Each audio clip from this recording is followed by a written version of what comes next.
ሰላም አለይኩም። አይዋ ወአለይኩም ሰላም። አባቱና ለአባቷ ደውላ ነበረች። እሱ ደውሎልኝ ነበር ባለፈው። ኦኬ አሁን አባትና እናቷ እንደሞተች አልሰሙም አይደለ? አልሰሙም። እስካሁን ድረስ አልሰሙም። እስካሁን ድረስ አልነገርንም። ኦኬ እንዳትነቅ። نعم እሺ ምንድን ነው አስረዳኝ ባርኪ። ሃይዌይ ላይ መሀል ላይ ቆሜ ነውና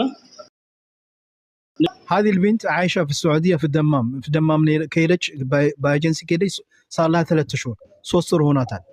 ከዛ የሆነ አንድ ቤት ትገባና እዛ ቤት ከገባች ሰዎቹ ትልቅ ሰዎች ናቸው። አረብኛ በደንብ አችልም ብለው ወደ መክተብ ይልኳታል።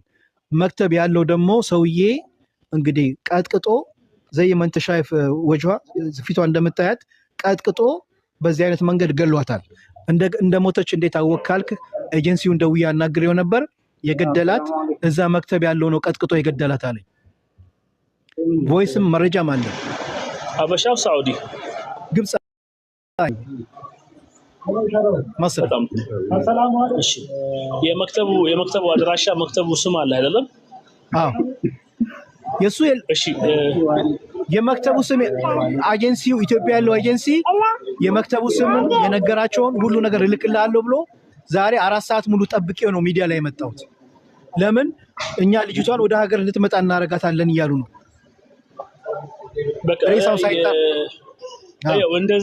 እንደዚህ ራሱ እንደዚህ ሆኖ ሬሳው በእርግጠኝነት ነው ይላለው ከሳውዲ አይወጣም። መሽራሃ ሳይገባ ምን ሳይገባ ከሳውዲ ያስወጣ تصريح دفنና تصريح ራሱ እንኳን እዛ ቢቀበር ራሱ تصريح ሞትና تصريح غسልና تصريح دفن አለ። ሶስት ፍቃድ አለ። የመሞት መረጋገጫ ከዛ በኋላ የሞት መረጋገጫ ከዛ በኋላ የማጠብ የሬሳው ማጠብ መረጋገጫ ከዛ በኋላ የመቅበር መረጋገጫ ሶስት ስላለ ዝም ብሎ እንደዛ ነገር አይደረግም። ግን ምን አረጋ እንዳልኩ ሆነ ሃይዌይ ላይ ነኝ ዶክመንቶች ያለው ነገር እዚህ ያለው ሳውዲ ኤምባሲ ኮንታክት ማድረግ ከቻል አረጋለሁ እኔ በግሌ። ያለበለዚያ እዛ ቢሮ ያለው እዚህ ኢትዮጵያ ላይ ያለ ኤጀንሲ ያለህም በአሰሪና በአሰራተኛ ድርጅት ይሄዳለው። እኔ ለማንኛውም አንድ ሰዓት ተኩል ነው ከፈጀብኝ ነው መንገድ። ከዛ በኋላ ካላችሁ ገባለሁ ውቤ አጉል ቦታ ስለሆንኩ አሁንም መግሪብ ችግር የለምና ግን ዋና ነገር ከሳውዲ ኤምባሲ ጋር ኮንታክት ማድረግ አለብን። لازم يعني نتواصل معهم عشان انت عندك علاقه كويسه معهم። እንደዚህ ኤቪደንሶቹ ካለ ቤተሰቦቿ ራሱ ኢትዮጵያ ካሉ ኤቪደንሶችን ይዞ አሰሪና ሰራተኛና ሳውዲ ኤምባሲ ጋር ኮንታክት መደረግና መጠየቅ ይችላል። እኔ እንደሚመስለኝ ግን እርግጠኛ እንደሆነልህ ከተማ ልግባና አዲስ አበባ ስደርስ ደውልሃለሁ። ካላችሁ ገባለሁ እኔ አንድ ሰዓት ተኩል ማክሲመም ከፈጀብኝ ኦልሞስት 200 ኪሎ ሜትር ናትና በቃ እሺ እሄዳለሁ። እንጠብቅሃለን ኢንሻአላህ። ተሰል በሰላም አላህ ይሰልም። እሺ ሐቢቢ ምን አልከኝ?